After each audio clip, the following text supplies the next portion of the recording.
got? We have a phenomenal basketball slate on Saturday, specifically in the SEC. And we have no one else I would rather do this preview with. We have about 8 games we're going to talk about in-depthly. Then my guy Luke Taylor from the Full Court Network. Him and Sam Davidson do a phenomenal job across the board over there. I was on their show probably about a month or so ago, Luke. But Luke, appreciate you hopping on, man. What's been going on with you in Akron? Awesome. I'm excited to talk a little SEC basketball. Probably the best college basketball conference as we speak this year, easily.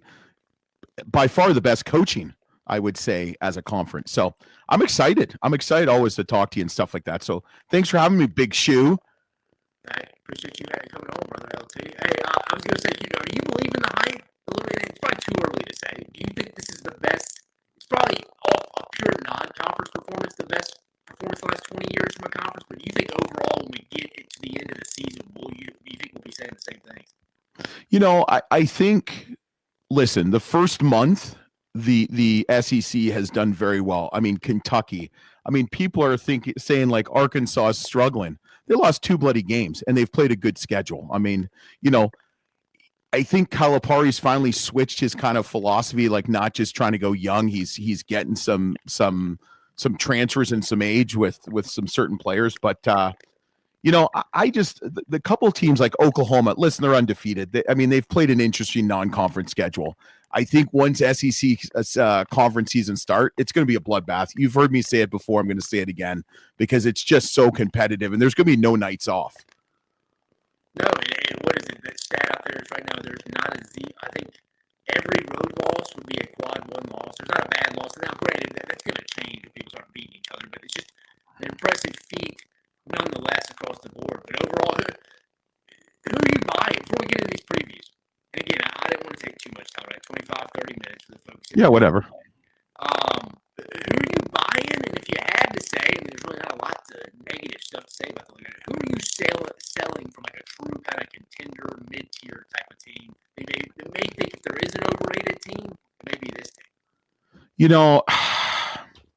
I wasn't too sure on Tennessee. And I mean, Tennessee is just playing great basketball. I will tell you, Coach Rick Barnes is one of the most underappreciated head coaches of all time. I mean, what he's done in every stop, and he's not flashy. You don't really see him in the media much, but he wins games and he gets guys that fit his system. So, the teams I would say I don't know about, and it's the same kind of 2 teams. They have like one guy that really leads them. It's Texas A&M and Mississippi State. I think they're both good teams, but if Wade Taylor is off for Texas A&M, they're in trouble. If Josh Hubbard's off for Mississippi State, they're in trouble. So those are 2, but the team I'm really kind of head scratched about is Oklahoma, and I think it's going to, I think this weekend is where it's going to start against their rival Oklahoma State. We're big Coach Lutz fans. We've had him on the show. I think that's going to be a really good game, but look at Missouri. I mean, who is the Missouri? But, the one team that I wish more people would pay attention to is Ole Miss. I mean, Chris Beard is a flat-out winner, and Matthew Morrell is probably the most underappreciated player in the SEC. Yeah, I would completely agree with that. To piggyback off what you said, too, LT, it does concern you a little bit when you're talking about, especially A&M, because sometimes, like you said, I think you make a great point, it becomes the Wade Taylor show a little bit at times, and if they're not getting rebound, it's really the Wade Taylor show, and they get offensive putbacks, offensive rebound, and to some extent, probably miss Boots Radford. Not to some extent, they miss Boots Radford. To some extent, like you said, Josh Hubbard, who becomes, is it Riley Kugel? Can he consistently be that guy? I don't know if he can be that consistent guy. He went at Florida. I just looking for some help across the board there. You're right. Those would be 2. I would agree with you. I think it's very fair. You mentioned Oklahoma. Oklahoma fans have been getting after me there. LT with my rankings, but you look at it, you look through their schedule, and yes, they did win the battle for Atlantis. We really break it. Isn't a great Arizona team. Pat Kelsey's first year in Louisville. They're just kind of okay, and Providence is not very good. Yeah, but if you look at all the teams, and sorry to cut you off, all the teams they've played, Georgia Tech has been disappointing. I mean, they lost. I mean, they lost one of their best players, the Miles kid, to Auburn. I mean, I get it, Miles Colvin. not Miles Coleman, but but then Oklahoma, I mean, they've played Providence. Providence is a team now that Bryce Hopkins is back. I think they're going to take on a different level because he's such a good basketball player. Arizona is like, Caleb Love, but I mean, they lost, a ton of talent, and then Louisville, I mean, has just been hurt by injuries. I mean, I think the Kentucky Louisville game, if everybody, I mean, Kashawn Pryor's out, their third leading scorer, and they've been hit with the injury bug. So the Kentucky Louisville game could be interesting, but Oklahoma, I mean, they've got a couple good players. They got obviously some good transfers. I don't know. And then like Texas, you never know about. I would on Georgia. Yeah. I mean, I'm going to tell you something. They're going to be playing a really good team in Grand Canyon. I mean, Grand Canyon 6-2 coming in. They got wins against Stanford, lost against Arizona State, who's, Bobby Hurley was one guy that we thought was going to be on the hot seat, as was the coach from Oklahoma. What's his name? Porter Moser from Chicago. That was a weird hire. I'm not going to lie to you. But, Georgia, they lost to Marquette. They beat, St. John's. I mean, St. John's is a really good basketball team. Yeah. So, and Marquette's a really good basketball team. So I think the Grand Canyon Georgia game is going to be interesting. I mean, the thing with Georgia is they're young. I mean, Asa Newell is a ball player, 6'11" freshman. I mean, he can do it all. If he has an off night, they might be in trouble. I mean, it's the same thing with Walter Clayton Jr. from Florida. I mean, I think they're just. I look at the teams like Kentucky is like you. If you look at Kentucky, there's not like one or two players that stick out. I mean, there is, but there's not. They've got depth and balance. The same with Arkansas. The same with Ole Miss. The same with Tennessee. But like some of these, and Auburn especially, Alabama too. But like some of these teams, if their main guy is not doing well, it could be interesting in a long season. No, you're 100% right. There's some of these guys who are carrying these teams right now, like you said, as we get deeper into conference play. We have to see some other people step up. But let's get right into a couple of these games here. It's a pretty good weekend here. It's up there with probably the feast week, but specifically all these games are on Saturday, starting from noon Eastern until 8:30 at night when Alabama tops it off with Creighton. Let's start off with the first one. Texas A&M versus Purdue. This is the noon Eastern game, I believe, on CBS. It is in Indianapolis, so it's a semi-away game for Texas A&M here. Thoughts, LT, as we roll into this one. Yeah. So I would say, I saw Purdue firsthand last year at the Final Four. I've never been a huge Purdue fan. I mean, I did love them when they had Glenn Big Dog Robinson and Conzo Martin and stuff like that. I thought Purdue was going to take a big step back, that Zach Edey isn't on the team anymore. I mean, you'd watch games and it's pretty much you pass it in, and if he's guarded by 5 guys, they pass it out and they can shoot the rock. Like Purdue is deadly. I mean, I think they're like just under 41% from 3-point range. I mean, Braden Smith, Fletcher Lawyer. The guy I really like is Trey Kaufman-Wren. I think he's taken a big step. I mean, though it's not a home game for Purdue, Purdue travels really well. I mean, being in Arizona and seeing them there, I mean, for every one Connecticut fan, there was like 7 Purdue fans. So I think Purdue's really good, and I think Texas A&M is going to struggle, especially if Wade Taylor has an off night. No, you're 100% right, and they can turn it over as well at times. Like you said, can they clean up on the glass? That'll be an issue as well. I think Purdue's pretty solid, not some dominant, obviously, what we're used to with Edey on the board. That's where A&M can make their money a little bit, but you're right. They go as Wade Taylor does, whether anybody believes it or not. I mean, just actions speak so loud. I can't hear what you're saying. Who do you like in this one? Purdue. Purdue, I agree. If this was in College Station, I may go A&M, but Purdue would be what, 3-0 against the SEC after this? They beat Ole Miss and beat Alabama. Yeah, they beat Alabama and Ole Miss. I mean, they've only lost to Marquette and a Penn State team, which is like Vanderbilt. I mean, they've surprised a lot of people. They just beat Maryland. So they go to Birmingham next week to play Auburn. Yeah. Next Saturday. So they got a full SEC slate trying to make that right. I'm with you. If you're making me pick this game, I like Purdue. Would I be shocked if A&M wouldn't win this game? Not really. I don't know. I just think Purdue's a little bit more disciplined. I like their guards as a whole more so than you said. Yep. I agree. The Hoopsgiving. We have 3 matchups. You mentioned one with Georgia, Grand Canyon that we won't specifically preview, but we can talk about it as we're going going through the rest of these. But Auburn versus Ohio State at noon Eastern as well on ESPN2. What do we think about this one in Big Ten country? You're in Ohio. Yeah, Auburn. I think Auburn is just. If I looked on paper, and you know, you got all these polls and these Ken Palms, and it's all great and all, but from an eye test, Auburn's the number one team in the nation. I'm sorry. I mean, Brome. I mean, and I think this is the year Coach Pearl, like if he does, like his legacy, as Sammy would say, this is his year for his legacy because he has such a complete team, especially with Pettiford and, you know, just going down the list. I just, Ohio State has been disappointing. I mean, they're 6-3, wins against Texas. They beat Rutgers. They lost to Maryland. They lost to Pitt. They lost to Texas A&M. I just think Auburn. I just think Auburn's that good.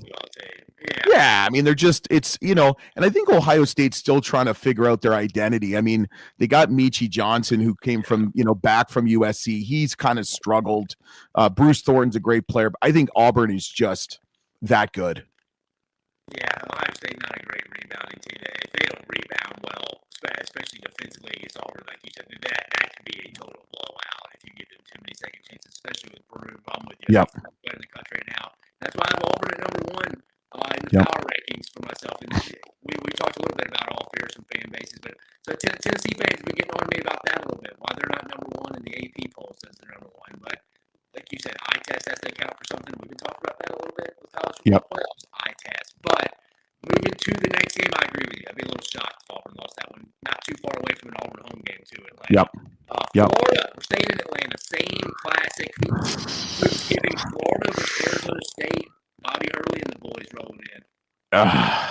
If you would have asked me last year, Florida by 25, but man, this Arizona State is just different. I mean, Coach Hurley was definitely on the hot seat this year. He hasn't made the NCAA tournament in years. I mean, Jason Shannon, I mean, that kid's a freaking ball player, averaging just under 60 as a freshman. The one guy I actually watched quite a bit last year was a guy by the name of Bashir Jaheed from Ball State. I mean, he's averaging like 13 and 6 rebounds. You know, I don't know what to expect with Florida. I mean, Walter Clayton Jr. is a ball player. Elijah Martin, who came from Florida Atlantic, he's a great player. Alex Condon, 6'11". I don't know, man. This is going to be a toss-up. I think this is going to make a season for one of these two teams, how the momentum's going to go. You know, I think it's a different Arizona State team. It's a neutral game. And I think Arizona State's played a pretty good schedule. They've lost to Gonzaga. I mean, they've played New Mexico, St. Mary's. Not these power conference teams, but really good basketball teams. I'm probably going to go with Arizona State. Nice. I appreciate the upset. No, here's a fair. I'm going to ask you a question here, too, Luke. Is this a fair question? I think two things can be true at once here. I think Florida is a good basketball team in time. Absolutely.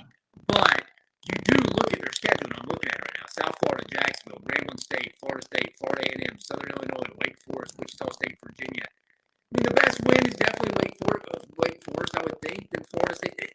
I think it's fair. They haven't really been tested in non-conference play. They've done what they're supposed to do, but it hasn't. You're looking at it, you're like, I mean, is there an NCAA tournament team out of that? Maybe you think Wake Forest gets into the dance there, Luke? You know, Wake Forest is a really good team. Yeah, Wake Forest is a really good team. I've seen them play against Michigan. I saw them against Florida. I've seen them about 3 or 4 times. I really like Coach Forbes. We had Trevon Spillers on the show last year. He transferred from Appalachian State. I think they're a really good ball team. I think they'll be fine once ACC starts. I think they'll make – I would be shocked if they didn't make the tournament. I think they're that good. And the ACC's down this year too. I mean, let's be honest. Yeah, no, I would agree. The second best team in the ACC is Clemson probably right now. And I like Clemson. Yeah. I like Clemson. But, I mean, you're obviously going to agree with me because this is an SEC show, so I get it. No, yeah, I mean, you sold on Florida 100. Like, what are your thoughts on them right now? And it's tough to say because I don't think they haven't played a really good team yet. And I'm interested to see. They may not in conference play. I mean, if they were to beat Arizona State, I think they have North Carolina, I think in Charlotte next week, which I think they're better than Yeah, the jump, yeah. But I mean, listen, Florida has played a pretty good line. But I mean, Florida State's kind of under the radar. Florida State's been struggling the last couple of years. Wake Forest, really good team. Wichita State is a really good team out of the American Conference, American Athletic. And then Virginia, I mean, they don't have a coach. I mean, and it's, they open against USF, and we know Coach. We knew Coach Amir. We had him on the show. I mean, USF is a really talented ball team, but I mean, that's the first game after you lose your head coach. And then obviously the off-court issues, kind of surrounding Coach Golden. It's just kind of been a weird year for Florida, and I think that might help them kind of be under the radar.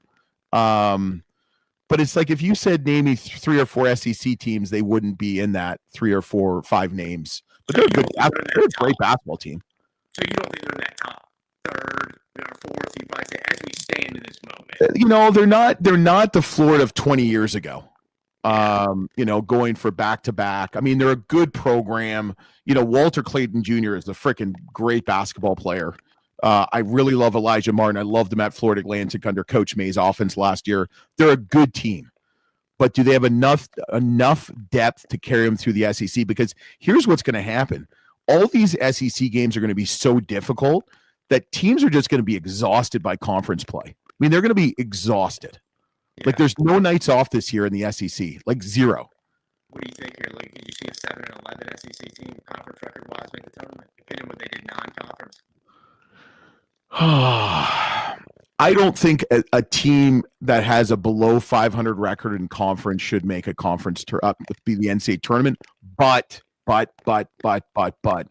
the SEC is really deep.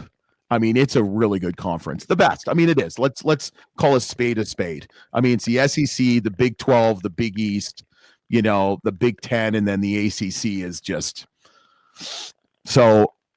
I can see them getting 8, 9, 10 teams. I could see a team maybe going 500 in conference getting in. 7-11. As long as their out of conference schedule is good, then maybe. Yeah, I saw you were watching one of our shows. I think when we had Hoop Southbound the other day. Actually, we were talking about in the tournament. We were talking 12, and you commented you're at 12. Which I agree. I'm more in the 10, 11 range, but 12 has been discussed. 12 would be. I mean, I don't even know what that would even say about the. Well, I mean, I don't think. I mean, if you look at the selection committee, I mean, you've got a nice mix. And I can't remember who's on it, but I mean, there's someone representing the SEC, deservedly so. But you have some. I can't remember who's on, but you've got some mid. You've got the. I think Commissioner Tom Wischerfeld from the Big Sky. Until tournament expansion happens, which it's going to. Social media is blowing up about it. It's going to happen. The NCAA, it's going to happen. So until you see like 4 or 8 more teams, then I could see an SEC team getting 12. Think about that. That's like almost 15 to 20% of the field goes to one conference. Yeah, no, you're right. That's why 12 is a little bit like someone's going to probably raise their hand and be like, hold up. We're going to let like 75% of this league in to the tournament here. But the thing is, if they're deserving, I got no issues with it. No, I don't either. I'm just saying that you mentioned that you brought up a good point. That's going to be brought up in the committee. But no, so you got Arizona State. This is your upset right now. All right, Arizona State giving Florida their first loss of the season. Moving to the next one, kind of a random one here though. What do you think about Matt McMahon's squad? LSU team that lost Jalen Reed for the season. Dude, they're going to play SMU. Mississippi State to beat SMU if we're trying to do common opponents in the league from the perspective. What do you think about this matchup in Frisco on Saturday, LT? It's this. I feel like these two teams are the same type of teams, just different conferences. And it's like one's 8-1, one's 8-2. One's lost to Pitt, one's lost to Butler. SMU lost to Mississippi State. I mean, I feel like everybody's beaten Virginia in the SEC now, or the ACC. I feel like everybody's beaten Virginia.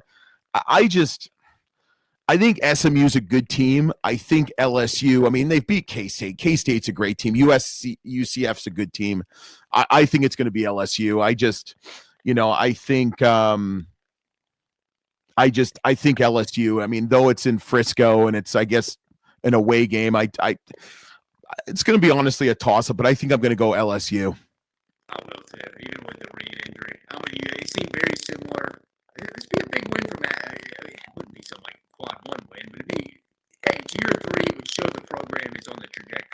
It's a solid win for both teams. It's not a you beat Kentucky or Duke or Auburn, but it's a good builder. I mean, you've coached before like myself. It's good momentum to keep the train going in the right direction. Correct. You start conference play here in about a month and build some confidence. We talked about this one just for a brief minute. Don't even bother. Kentucky.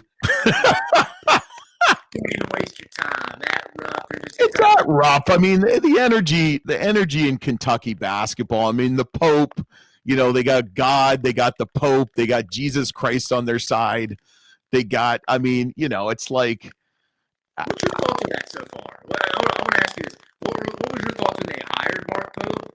And is that, depending on what you say here, your thoughts initially, has that changed any through the first month, a little over a month of this season? I think it was their fourth, fifth, or sixth option. Yeah. But if you watch his press conference and his love and passion for Kentucky basketball, it's like Penny Hardaway in Memphis. Like, he will go through a brick wall for Kentucky. I mean, you see his kids, like his daughters and his wife. I mean, they're loving it.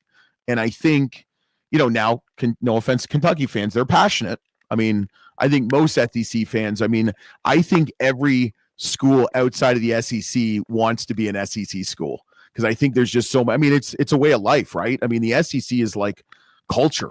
So I think for him, now if he struggled, it'd be interesting. But I think it's a great hire. I think there was a lot of unknowns. He was only a head coach for 1 year at BYU. I think it was 1 year, right, as a head coach at BYU. I mean, 2 years. He never made the tournament. Yeah. So, but it's all about right spaces and environments. I mean, you go back to Buzz Williams. He was awesome at Marquette. He was pretty damn good at Virginia Tech. But I just feel Buzz Williams at Texas A&M, he just looks out of place to me. And I am a Buzz Williams fan. Even as a DePaul graduate, they beat us up at Marquette. I've always loved Buzz. He used to dance around, and he was awesome. But I think 5 years at BYU. I looked at it. It was 5. Feels like 1. Okay. 19 through last year, which is wild. Now again, that's with no NCAA tournament wins. Yeah. But it seemed like 2 years. Yeah, a year or two. But right situation. Listen, I like the pieces he has on his team. They've got a lot of depth. I think they're built for the long road. I think there's a couple other teams that are built for the long road. Kentucky is definitely one of them. Yeah, no, I agree, especially with Lamont Butler got banged up a little bit with, I believe, an ankle. Kentucky fans, that's correct. Yeah, but they just beat UTEP by 3, so that makes me a little bit nervous because UTEP is, middle of the road in their conference. But you tell me, you coach basketball, you feel like that win in Seattle coming back cross country, that had something to do with it? Maybe a little shorter schedule. Wow. Late night game. I remember the days. Well, I remember the days when I was playing 25 years ago. I'm old. Or even coaching. It's like, how many ankles were you breaking there back in the day? Oh, I don't know. But it's tough. And that was a hard fought game. And I think sometimes you have that big game and then you kind of have that slug, that drop off. And I think that happened with. Wow. Yeah. You look at it, but I think, Louisville is just beat up. I love Coach Kelsey. I talked to someone on social media that's a Louisville, Instagram guy, social media, and they're really, he's great. I'm a fan of Coach Kelsey. One of our friends, his cousins on the staff, has coached with Coach Kelsey for a while at Charleston, College of Charleston. I think Louisville, that rivalry now that it's reunited and it's going to be, I think that's going to be good for the state of Kentucky. Yeah. No, I like Pat Kelsey's quote the other day talking about the gauntlet they're going through non-conference. Hot wife. He's got a hot wife. Yeah, he's got a hot wife, makes a lot of money. He's not wrong. Like, what is there to be mad? I get up and I have to play a challenging basketball game. That's the hardest thing I got to do in life. I have first world problems. Yeah. Moving to the next game, again, both of us will definitely go with Kentucky. So we're only disagreeing on one so far. You took Arizona State. Yeah. Florida's going to go undefeated. Yeah. We talked about this one briefly. Oklahoma at Oklahoma State. Bedlam on the hardwood here. Non-conference game here now, folks. We haven't been able to say this in a while. We talked about Porter Moser's squad here. Again, kind of that same mold as Florida. Again, you're undefeated at this point. You're a good basketball team. I don't want to take anything away from you. But when you pull back the layers of in context of this, like undefeated and then winning the battle for Atlantis, which no one thought they would do, myself included, it's not your traditional Arizona, Providence, and Louisville who they beat in these tournaments. So it'll be interesting to see your thoughts on Coach Lutz and them in Stillwater. If the game was at Oklahoma, I'd pick Oklahoma. I'm kind of leaning toward Oklahoma State. They're 6-2. I mean, they got wins against Miami of Florida and Seton Hall. We love Coach Lutz. We've had him on the show. I mean, they've got balanced scoring, but I wouldn't be surprised if Oklahoma won. So I'm going to go with Oklahoma State, but I wouldn't be surprised if Oklahoma won. I mean, Oklahoma's a good team, and I'm not going to take anything away from them. I'm just waiting for that chink in the armor to happen. Look at you, dude. Coming on the show and giving 2 first losses to the 3 remaining undefeated teams. You gave Florida their first blow in this, and now you're giving the Sooners. Now, I bet you have Tennessee losing to Illinois Champaign now. I agree with you. One of these undefeateds is going to go. I agree with you. I could see. I would go Oklahoma State in this one too. Call me crazy, but I agree with you. I like Florida over Arizona State. You just pissed off every boomer Sooner in America on that comment. We're having the power rankings too because they told me. Yeah, but the Oklahoma and Texas aren't yet, according to Wes Flanagan, the SEC officially yet. You gotta take your lumps and bruises. You got a couple years. Wes Flanagan before the season may not have been wrong. What was he saying? He was trying to get 14 in the tournament, right? He's like 10, 12, 14. We'll make Oklahoma and Texas wait out. And he was damn serious. Texas may be that team that's out right now. Who knows? We got 2 more big ones. We'll go to the last one before we go to the Tennessee-Illinois game. But Creighton at Alabama. This is a rematch. Alabama was last year. Went back and forth. I think Kalkbrenner went out in that game for a minute. He's obviously back. They did lose our guy, though, for the season, didn't they? The guard. Pop Isaacs, yeah. Pop Isaacs from Texas Tech. I saw him in the flesh. Yeah, he's out. But listen, I mean, Kalkbrenner is 160 years old. He's the Evan Eschmeyer of this decade. Kalkbrenner is just a ball player. I mean, I've seen him in the flesh, 17-8. I mean, Stephen Ashworth's a ball 6-footer, 15-9. At the beginning of the year, too. Ashworth's a ball player. Yeah. But I mean, here's the thing with Creighton. Sam has never been a huge fan of Creighton. He thinks they're overrated. But the funny thing is they always make the Sweet 16. Somehow every year. I mean, they're 7-3. They just beat Kansas. I mean, they've won 3 in a row, Notre Dame, Kansas, and UNLV. I mean, they've lost to Nebraska, San Diego State, and Texas A&M. I don't know. I mean, I thought Alabama would be undefeated by now. I mean, Alabama's a really good team. Lost to Oregon, lost to Purdue. I mean, I just it's in Tuscaloosa, right? It's Alabama's first big non-con game. Yeah, I think Coach Oates will have them going. I think Alabama will beat Creighton. I mean, I think it'll be a close game, but I think, unless Kalkbrenner just goes nuts, I think Alabama will probably handle them. Probably win by 5 or 6 points. Yeah, you feel obviously a lot better. Pop Isaacs wasn't having the hip injury there, but I actually got Bama big in this one. Call me crazy. I don't know. They've had a week and a half off since that North Carolina game. Kind of dirty. Yeah. They always kind of take the first big non-conference game at home on a Saturday night. There'll be people there in Creighton. For whatever reason, Alabama and Creighton have a social media rivalry. I guess going back to when I was in college, 2012, they beat us in the NCAA tournament. Really? Yeah, when we had Trevor Rell. That was McDermott and his kid on the team. Yeah, wow. Okay. It was a shot at the end. They didn't call a foul. It hit Trevor Relford on the wrist. They didn't. I think Creighton would have lost to North Carolina. I think in the next round, Bama would have lost to North Carolina. They played last year, and the game was close. But Creighton obviously got the win. I think Bama big here, though. I don't know. I think it sets up well for them. Creighton banged up. I think they'll have a good game plan. And then finally, the last big one, Tennessee at Illinois. I think by far. Wait, the last one should be McNeese at Michigan, Mississippi State. We got to talk about that one because I got something for that one. Tennessee and Illinois. Okay, so Tennessee, Illinois. That's one that I'm having a really tough time with. It's at Illinois. Illinois is a good ball team. Illinois is a good basketball team. The thing with Illinois is they're young. I mean, their top 2 to the 3 best players are freshmen. You got a sophomore. Kyle Boswell Jr. Kyle Boswell is a junior, transfer from Arizona. They're a good team, but I'm going to tell you something. We've had Coach Driscoll from North Florida on their show. And we are huge Chaz Lanier fans. Huge. That kid is a flat-out ball player, and I love Ziegler. Huge Ziegler fan. I love Gainey. I'm a big Tennessee fan, and I think, they beat Baylor, they beat Louisville. Illinois, they beat Wisconsin, lost to Northwestern, they beat Arkansas.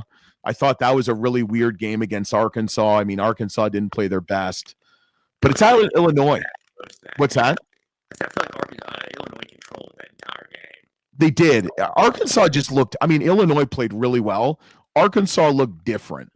But I don't know if you've ever been. 3 weeks ago, LT in Birmingham, they played out. I drove over there to Birmingham. Yeah, I remember that. Yeah. I went over to that game. Yeah. It's very similar to Illinois controlled most of that game. Mark Sears didn't even score a point in that game. Yeah. I think, Champaign is different. I like to call it Champaign in Illinois. I mean, it's in the middle of nowhere, and they love their basketball, and they've had a good program. I think I'm going to go with Tennessee. I think Tennessee is going to stay undefeated. Would I be surprised if Illinois won? Absolutely not. But I think there's just something about Tennessee this year. I think they have so much. I mean, they lost Dalton Connect. They Adu went to Jonas Adu went to Arkansas. I mean, they lost players, but they brought in some of these players, and guys came back like Ziegler. I'm high on Tennessee. Are they the number one team in the nation? Arizona. What's that? Toby Awaka went to Arizona. They lost another kid in the portal. Oh, they lost. I feel like they lost. I think the offense looks a little bit. Again, this is call me crazy. It's early in the season. Teams will adjust. But right now, the offense looks a little more comfortable this year because there's not some guys just like, all right, clutch minutes, last second shot. Let's just give it to Dalton here. So let him go get a bucket. You felt last year like Santiago Vescovi could never really get into a rhythm off that. Because I think he was just kind of like, hey, man, you go get your bucket. Now everybody's kind of on watch and a little bit more comfortable and ready. Yeah, it reminds me of the Rick Barnes days of Texas and even Providence. To go back then, it's just they share the ball. It's well balanced. I mean, Lanier's averaging almost 20, so it's not that balanced. But you got two guys right behind him at 12 points, 12 and a half, 12.1 a game. So I think this is going to be the Rick Barnes coming out party. Yeah, I got Tennessee in a very, very close one as well. Just kind of a gut feeling, but I definitely think this is the most difficult test of the season going to Champaign. The rest of the league, let me pull up the schedule here. We'll call it out. We got Long Island at Missouri. That's going to be a close one. I'm just kidding. South Carolina upstate at South Carolina. Southern Miss at Ole Miss in Biloxi, Mississippi on the coast. I expect Ole Miss to handle that one. They played there last year as well. Central Arkansas at Arkansas. We mentioned Arkansas a minute ago. This is the one our guy LT want to talk about here. We got two. I'm sure you want to talk about here. McNeese at Mississippi State in Tupelo at Cadence Bank Arena. Dalton, Will Wade and the boys invading the SIF. We're high on McNeese. We've had Coach Wade a couple times. I've gotten to become buddies with one of their assistants, Coach Hamilton. I was just talking to him a couple days ago. If Brandon Murray can get back to his LSU freshman and Georgetown sophomore days, I mean, they've got ball players on McNeese. I mean, they have like almost a Power 5 roster. Yeah. But they're 5-4. I mean, they lost to South Dakota State. That was kind of painful. They lost to Alabama. They played Alabama close for a little bit. Pretty well. I mean, they lost. Yeah, they lost to Liberty. I mean, they play a good Sincere Parker's a bucket, St. Louis transfer. I mean, Christian, if you want to watch some dunks, watch out for Christian Shumate. You're no relation to him. You look nothing like him. And he jumps a lot higher than you. But he is a. I mean, I can tell you this right now. I mean, I'm telling you, you knew nothing like him. But I mean, they've got depth. In Mississippi State, I just don't know. I mean, they lost to Butler. I mean, they did beat Pittsburgh. Pittsburgh's a really good team. I don't know what to make of Mississippi State and Texas A&M. I'm just being honest with you. No, to your point, they look great against Pittsburgh in the SEC ACC Challenge, and then they come back that next Sunday and look like total crap against Prairie View A&M. So like you said, there's been no consistency, but their Pittsburgh wins big. You're right, they lost in that, the Cactus tournament or whatever out in Phoenix against Butler in the championship. Yep. You got State holding serve the neutral side or semi. I don't know. I would say that's a push. I mean, I wouldn't be surprised if McNeese beats them.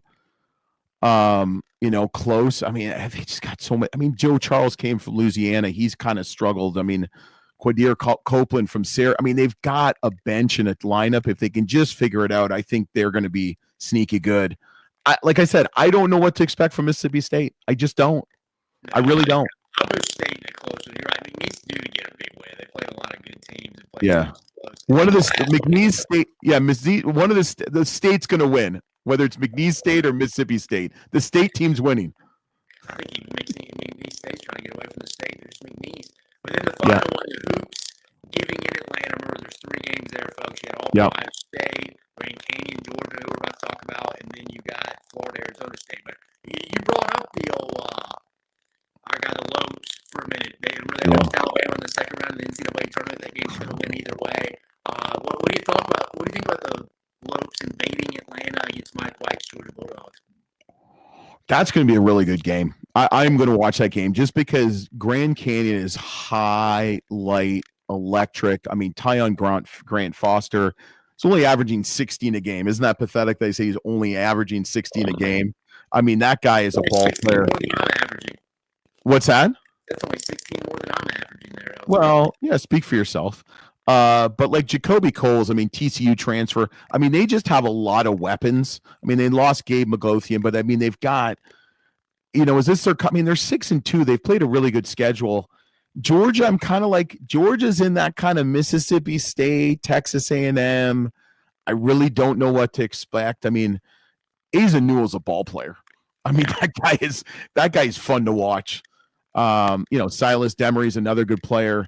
I think they'll be close. I mean, I think Georgia's going to win just because it's kind of home court for them.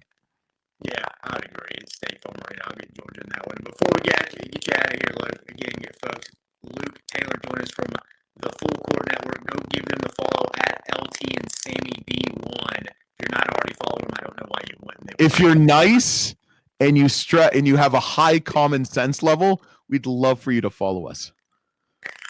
Hey, and as Pat Kelsey said, if you got an attractive wife too, go give them a follow. Yeah. Your national title contenders in the league. How many are we talking right now? 12. 12 national titles. Anyone who makes the tournament, in my opinion, is a national title contender in the Southeastern Conference this year. I think, everybody talks about preseason, everybody's Alabama. I mean, Auburn has to be up there. I mean, this is Bruce Pearl's, time to shine. I mean, I don't think he's made it past the first round of the NCAA tournament in a while. Their Final Four team. Yeah, I mean, I think they could have been 20 with the COVID. Yeah, I mean, they could have, but they could have last year. I mean, Yale beat them last year. I mean, we've had Coach Jones on. We talked about it. Alabama's good. Auburn's good. I mean, Kentucky, Tennessee, and Arkansas have the potential. Okay. I don't know if they're built for the long haul. It would be funny to see Kentucky do it to kind of spite the Calipari, holy thing. Be funny for Arkansas to do it to kind of spite the Kentucky fans with Calipari, because I like to stir shit up sometimes. But I think Auburn and then Alabama are the two that I think have the highest probability. I'm a big fan of Coach Barnes. I mean, you obviously can tell by that. And Chaz Lanier. I just don't know if Tennessee has enough. They're good. They're very good. And listen, I became a Vols fan when Allen Houston played for his dad, Wade Houston. So I like Tennessee. I'm a huge Allen Houston fan. Huge. Chris Lofton, ball player. Okay? Ball player. Chris Lofton Jr. was a freaking ball player, a bucket. So I look, but here's the thing with college basketball right now. Anybody could win. I mean, there's no powerhouse. I mean, there's not. I mean, you're looking at these. I mean, the way to make the NCAA tournament is quad one wins and MTEs and all this stuff. So you're seeing teams play tougher schedules. So you're seeing teams all right, UConn loses 3 games and then they beat Baylor and Texas.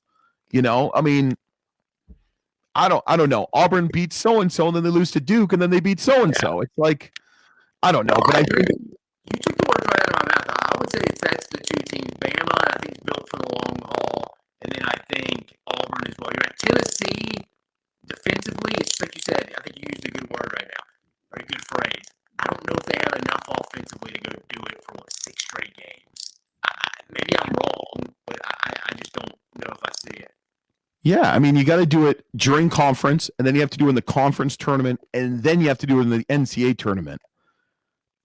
And a lot can happen. It's like it's not like a soap opera where you can start the soap opera back on season 5, and she lost her husband, and then she's sleeping with the doctor. Like it's like that was basketball sometimes when like Kentucky was really good, or Duke was really good, or Kansas. Yeah.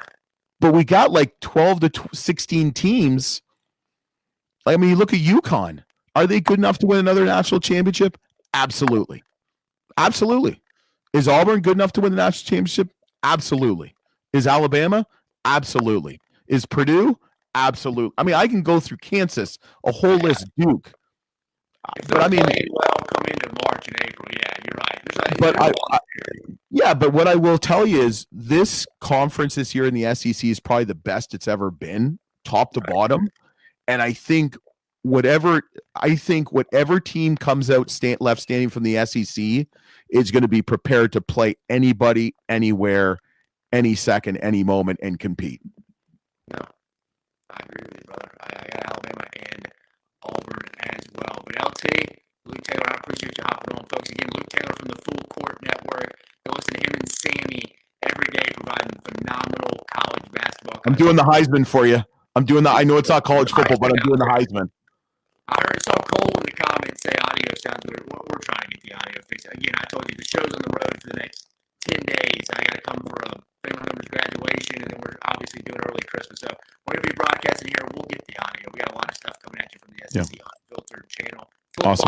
Basketball, and baseball, playoff stuff, transfer portal stuff in football, and then obviously basketball. Phenomenal slate on Saturday as we just discussed with LT. LT, anything else you want to add before we get out of here? No, I appreciate it, man. Thanks for having me. Appreciate you, brother. You have a good night. You too. Cheers, buddy.